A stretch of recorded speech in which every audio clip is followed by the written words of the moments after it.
Hello everyone, welcome back to my channel. For today's video, we are going to be doing a little bit of a mixed media tag session.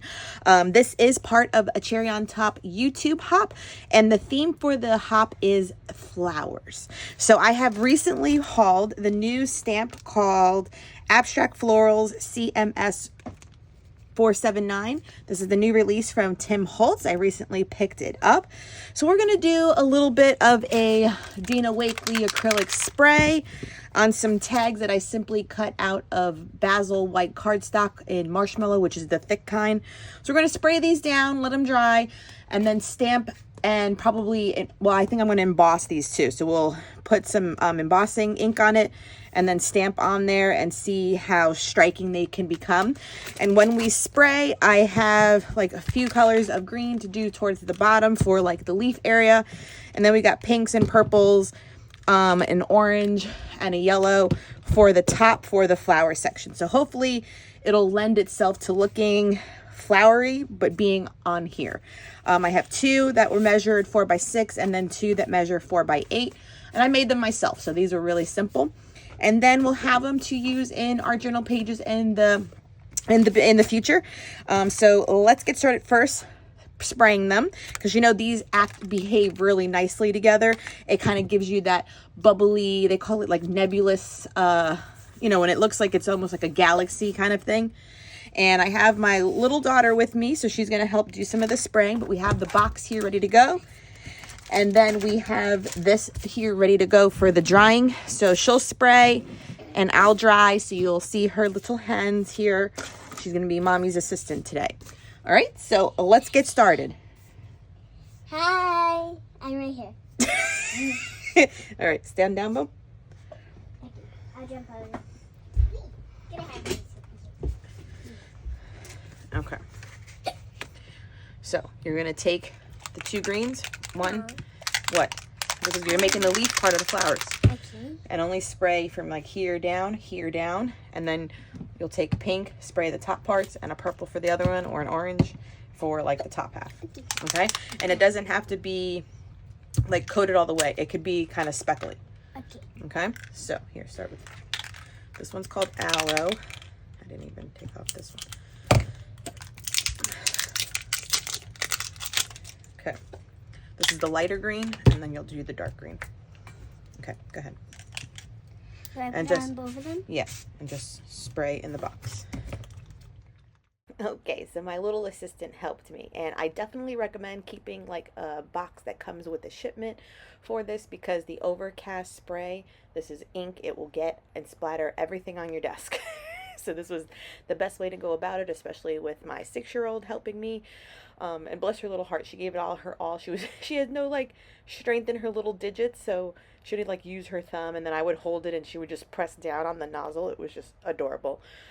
So this process took a little longer than it was supposed to, but it's okay. She was involved and she liked seeing it happen, and hey, we had a little mommy-daughter bonding moment there. And over the fact that some of my inks no, these are sprays, these are acrylic, like my paint sprays are clogged. Like you can see me like struggling, like I'm squeezing, and I'm like, oh, some of them splatter out, and I'm just like, oh, what happened to some of them? So I either have taken poor care of them, or they have gotten clogged, and I need to probably buy like replacement ones. I know they do make them, so I will probably put that in my next order from Cherry on Top, so that I have replacement nozzles for these. So I just did a variation on all of them. One is a little more orange, one's a little more pink, some purple splatters and everything. And I do go in, I think off camera, and do like a spray of like hot pink ink from Dilutions. I don't recommend doing that on top of it, because all it did was kind of blend too much and it didn't look right. So I just did it on one, thank goodness, and not all of them. So then I wanted to bring back some of the white, but here it is too. Look, my white is completely clogged and it just comes out as a stream.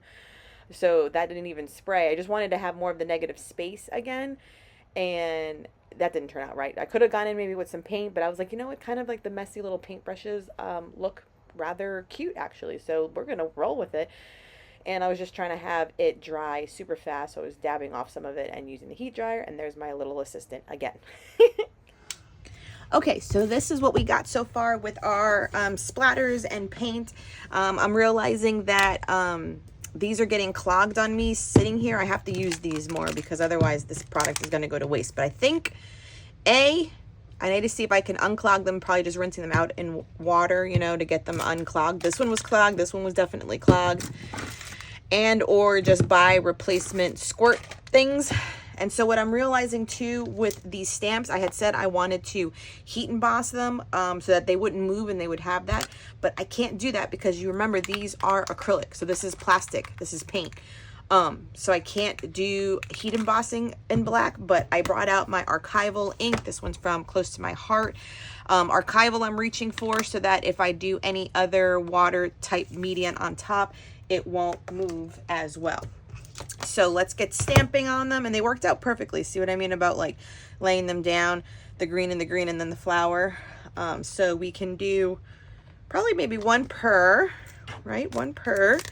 And there's sentiment on this too, but maybe something could give way to 2 of them because this leaf is really cute too. So there's the florals. And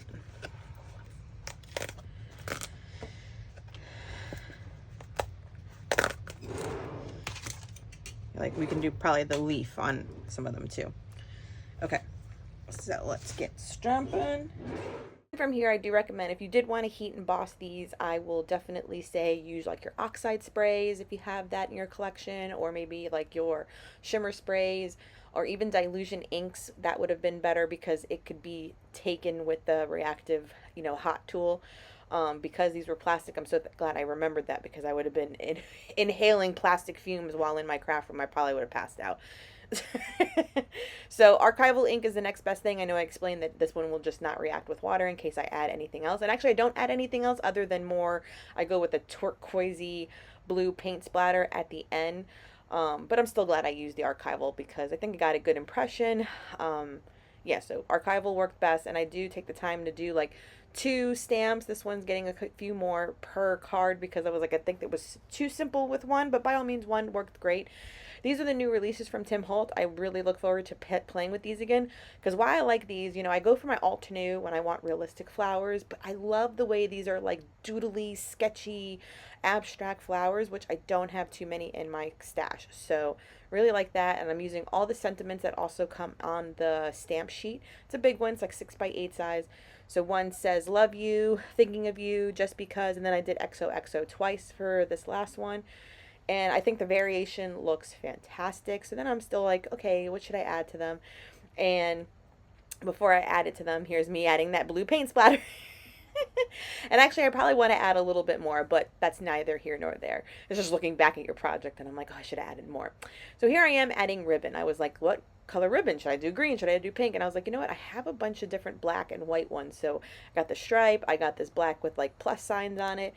I have one that's like a black and white plaid. Here I am breaking out that one. And then I do the black one with the plus signs one more time because I just like that it's true black and it has a nice contrast for the rest of it. These are just ribbons in my collection, just kind of using them up and attaching them with my tiny attacher. And it makes them very striking. It was a quick project. You probably could have done this in your art journal as well for the same look, but I just decided to play with some tags. But they were easy, they were simple, and they're striking. Quiet for a second. Okay, that will wrap this up. I think they turned out so good. And I definitely will be able to use these in some sort of spread in an art journal page. Might just staple them in. I might do more artwork and then plunk them down. But for having a little art journaling fun with the new stamps and my acrylic ink sprays from Dina, I think they're adorable. So cool. All right, so I'll leave the stamp set linked down below, as well as just like probably the link for just like the page of all the Dina Wakley gloss sprays from a cherry on top. And I will leave the rest of the participants in the hop listed down below as well. So hop along, leave a comment. Always tons of inspiration. Everyone does a different project. You can see mini albums, scrapbook paper, scrapbook layouts, me, art journaling, tons of stuff always every month. I'm always impressed with all the designs. So thank you so much for joining me. Please subscribe if you haven't done so. Give this video a thumbs up, and until next time, everyone, bye.